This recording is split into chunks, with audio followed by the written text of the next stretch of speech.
Salut à tous, bienvenue pour ce dernier résumé de livre, le 12e de l'année 2021.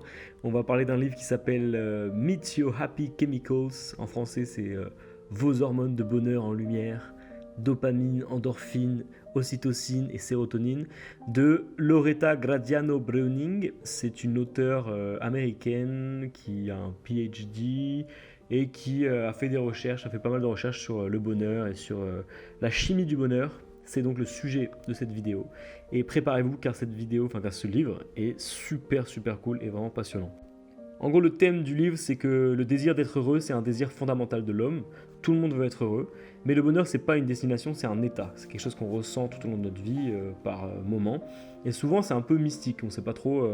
On est heureux, on sait pas pourquoi. Quand on demande aux gens qu'est-ce que vous voulez faire plus tard, etc. Il y en a plein qui disent, je veux être heureux. Le bonheur, c'est un peu l'objectif de la vie de beaucoup de gens aujourd'hui. C'est même dans la Constitution américaine, l'accès au bonheur, c'est un des droits fondamentaux. Et en fait, on sait pas trop ce que c'est le bonheur. C'est un peu un truc encore mystique et tout. Et là, dans ce livre, l'auteur vraiment se demande qu'est-ce que le bonheur, comment est-ce qu'il se crée et comment est-ce qu'on atteint ce bonheur. Donc c'est assez intéressant, il y a toute une réflexion. Je vous résume un petit peu ce qu'on dit sur ce qu'elle dit dans le livre. Et ensuite, je vous ferai une petite analyse peut-être un peu plus détaillée, peut-être hormone par hormone, et puis je dirai aussi ce que j'en pense moi personnellement. Mais en tout cas, dans ce livre, on s'intéresse vraiment aux hormones du bonheur et donc à la chimie qui crée le bonheur. Parce que voilà, le bonheur, on a l'impression, comme je disais, que c'est un peu mystique. Mais en fait, c'est que chimiquement, dans notre cerveau, il y a quelque chose qui se passe. Et cet auteur a analysé qu'est-ce qui se passe. Et voilà, on va voir un petit peu ça. Donc en gros, dans le premier chapitre, elle va expliquer un peu comment fonctionne le bonheur chimiquement. Donc elle parle de 4 éléments chimiques, donc 4 hormones qui créent le bonheur. Donc il y a la dopamine, la sérotonine, l'ocytocine et l'endorphine. Et en gros, ces éléments, ils sont créés par notre corps à chaque fois qu'on voit un élément qui va nous aider à survivre. Donc elle explique bien que toutes ces sécrétions d'hormones, en fait, elles sont gérées par notre système limbique qui décide en fait de la création d'un sentiment de bonheur ou de malheur en fonction de ce qu'on voit ou de ce qu'on vit. Et ces connexions neuronales, elles se font par l'expérience, mais elles sont aussi l'héritage de l'évolution. Donc elles ont été déterminées par l'expérience qui a été faite sur des milliards d'humains, dans toutes les générations d'humains et de ce qui nous a précédés dans l'évolution. Donc c'est super intéressant parce que par exemple on voit que la dopamine c'est l'hormone de la récompense et c'est en fait à la base c'est l'hormone c'est un bonheur, un signal de bonheur qu'on envoie quand on est en train de chercher quelque chose et en fait il provient des Néandertals. Quand les Néandertals chassaient, ils cherchaient en fait une proie et puis au moment où ils voyaient la proie, pouf, le cerveau envoyait une dose de dopamine, donc ce qu'on maintenant on associe à du bonheur, pour dire ouaf, il y a la proie, il faut y aller, il faut attaquer. Et en fait, ce truc-là, aujourd'hui, c'est quand on reçoit une notif sur le portable, on a le petit ding, le petit son là, et on regarde et on est content parce qu'en en fait, on attendait, on était en état d'attente, et quand on reçoit, quand on voit, on a de la dopamine qui se crée. En fait, c'est exactement le même process. Et en gros, elle explique du coup, l'auteur, qu'on crée donc des habitudes de bonheur. Par exemple, elle prend l'exemple dans un restaurant japonais qu'elle voyait souvent et qu'elle a commencé à manger là-bas une fois, deux fois. Elle y allait souvent après une dure journée de travail. Et en fait, elle a donc associé ce restaurant à un plaisir, à du bonheur. Et en fait, c'est devenu une habitude qui fait plaisir. Elle a créé un chemin neuronal qui fait qu'elle associe ce restaurant au bonheur. Ensuite, dans les deux chapitres suivants, l'auteur va parler des différentes hormones une par une. On commence par la dopamine, dopamine qui est l'hormone de la récompense. Cette hormone, elle donne en fait un boost d'énergie qui nous pousse à poursuivre après la récompense. Donc ça, c'est ce que je vous disais pour la chasse avec les Néandertals par exemple. Et ensuite, elle parle de l'endorphine, donc la deuxième, qui elle s'active avec la douleur physique. Et c'est une hormone ou un hormone, je ne sais même pas comment on dit. Je pense que c'est une hormone qui s'active quand donc on ressent de la douleur pour lutter contre la douleur. Donc là, elle prend des petits exemples à un moment. Elle dit que quand on court pour survivre, quand on est pourchassé par un serial killer, c'est pas un truc qui arrive tous les jours, mais bon voilà, il y a dans ce cas-là, les deux hormones sont mises en jeu.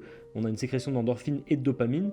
L'endorphine parce que on a mal, parce qu'on force sur les jambes, etc. Et on continue, ça nous pousse à continuer. Et la dopamine parce que en fait, on veut sauver sa vie, donc on a envie d'atteindre cette récompense qui est de ne pas mourir. Et en gros, là, elle prend une situation où les hormones de bonheur peuvent sauver la vie, peuvent permettre de survivre, mais parfois elle dit que c'est l'inverse. Parfois, dans les relations toxiques, par exemple, les pervers ou perverses narcissiques, elles vont faire en sorte que leur partenaire, ou ils vont faire en sorte que leurs partenaires doivent lutter pour obtenir des preuves d'affection. Et ça, pareil, ça c'est des sécrétions d'endorphine et de dopamine. Et on est piégé là-dedans parce qu'on a envie d'obtenir ce truc-là. Et on a l'impression que souffrir, ça devient normal et qu'en fait, on sécrète de l'endorphine, donc on est heureux dans notre malheur, en gros. Ensuite, elle parle du coup des deux autres hormones, l'ocytocine et la sérotonine, qui elles en fait sont des hormones plutôt liées au côté social de l'humain. Les humains sont des animaux sociaux et en gros cette ocytocine et cette sérotonine c'est des hormones créées par le contact et les interactions humaines. Chaque fois qu'on partage quelque chose avec un autre humain, on prend une petite dose d'ocytocine. Parce qu'en gros chez les ancêtres il y avait une prise de conscience que c'était important d'être en nombre pour survivre et donc c'est devenu un besoin que les hormones nous poussent à continuer à assouvir. Donc aujourd'hui on a besoin du contact humain et je pense que la pandémie d'ailleurs l'a bien prouvé. Une mère qui met au monde un enfant, elle se prend une énorme décharge d'ocytocine et donc en fait c'est pour ça qu'elle a envie de protéger son enfant, etc. et qu'il y a un lien entre l'enfant et la mère. Et quand on ressent du manque envers une personne, c'est aussi causé par l'ocytocine. On a un besoin de cette hormone qu'on a développée en présence de la personne et donc on cherche absolument à avoir la personne pour avoir de l'ocytocine. La sérotonine, pour le coup, c'est l'hormone du respect, donc c'est le besoin de se sentir écouté, respecté, d'avoir sa place dans la société. Et pareil, on a besoin de ça pour être heureux, et donc même si on n'a pas forcément l'impression d'avoir envie de se faire respecter, il y a quand même un besoin qui est lié à la sérotonine. Alors maintenant qu'on sait comment fonctionne un peu la chimie du bonheur dans notre cerveau, comment est-ce qu'on fait pour être heureux ? On ne sait toujours pas. Ça c'est ça qui est compliqué, c'est que à ce moment-là du livre, on ne sait toujours pas comment est-ce qu'on peut être heureux, parce que même si on essaie de lister ce qui nous rend heureux, on va lister une liste d'amis, de gens, de lieux, d'activités qui nous procurent de la joie, mais c'est rarement un bonheur durable, c'est toujours un truc éphémère.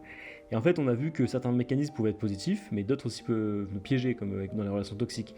Donc en fait, là, on a juste compris le système du cerveau, donc compris comment ça marche, mais on ne sait toujours pas comment faire pour hacker le cerveau en gros. Mais on est conscient, donc c'est déjà pas mal. Et l'auteur donne plusieurs conseils. Elle nous donne par exemple comme conseil de faire des activités qui mêlent plusieurs hormones, comme cuisiner des gâteaux pour des amis, faire du sport avec sa famille. En gros, faire dopamine plus ocytocine, ça va faire plus de bonheur sur le long terme. Et qu'il faut un peu se méfier des habitudes pourries qui donnent du bonheur court terme, de la joie en court terme, de la joie temporaire. Par exemple, boire de l'alcool ou alors regarder toute la journée Netflix en pyjama, c'est du bonheur court terme, mais ça n'apportera pas de la satisfaction à long terme.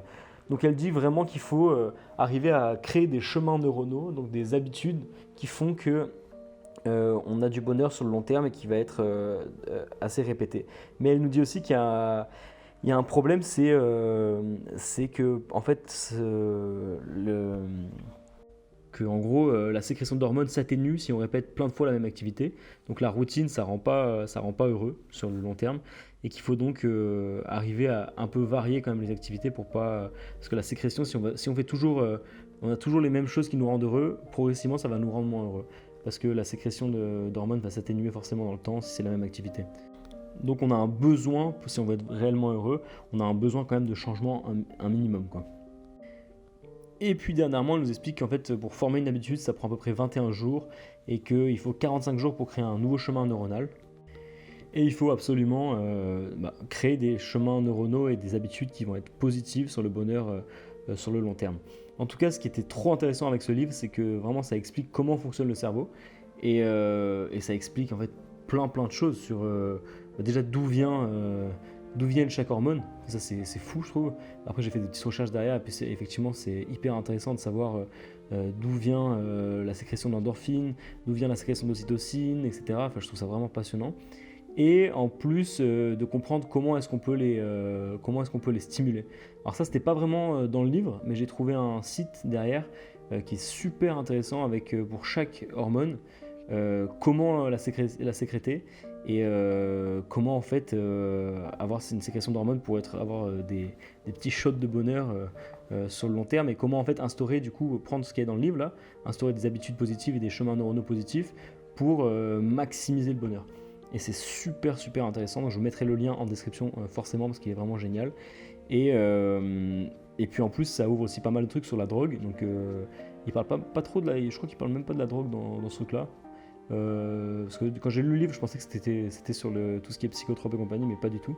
Et pareil, les psychotropes, voilà, quand tu prends des champignons, du LSD et compagnie, tu agis sur ta sécrétion de certaines hormones. Donc ça peut être sur l'endorphine, ça peut être sur la dopamine, etc. Et en fait, tu te rends compte de ce que ça crée aussi comme hormone et pourquoi ça fait tel ou tel effet. Enfin, c'est super, super intéressant. Et voilà, donc ce livre était une très belle découverte. Ça a un peu clos ce chapitre sur le bonheur que j'avais ouvert en 2020 et que je ferme. Je pense qu'il se ferme jamais, mais en tout cas, j'ai l'impression d'avoir bien achevé en 2021. Là, j'ai vraiment l'impression d'avoir les clés complètes pour comprendre comment avoir ce bonheur-là et comment le maintenir. Et voilà, ça fait plus de 2 ans que je suis dans ce truc-là et que je suis très heureux et que j'ai l'impression d'avoir toutes les clés qu'il faut pour l'être toute ma vie, donc c'est génial. Voilà. Écoutez, c'était une super année de résumé de livres. Je me suis pris au dernier moment, c'est la dernière fois que je fais ça. L'année prochaine, je vais résumer encore des livres sur cette chaîne YouTube. J'ai prévu d'en résumer 15 et je vais m'organiser cette fois-ci pour le faire en temps et en heure. Donc à chaque fois que je lirai un livre, il sera résumé dans la foulée sur ma chaîne YouTube et je ne ferai pas ce que j'ai fait cette année parce que c'était un rush final. On est le 31 décembre et je viens de publier mon dernier résumé. Bon allez, bon nouvel an à tous, ciao ciao. Bon nouvel an à tous, ciao ciao.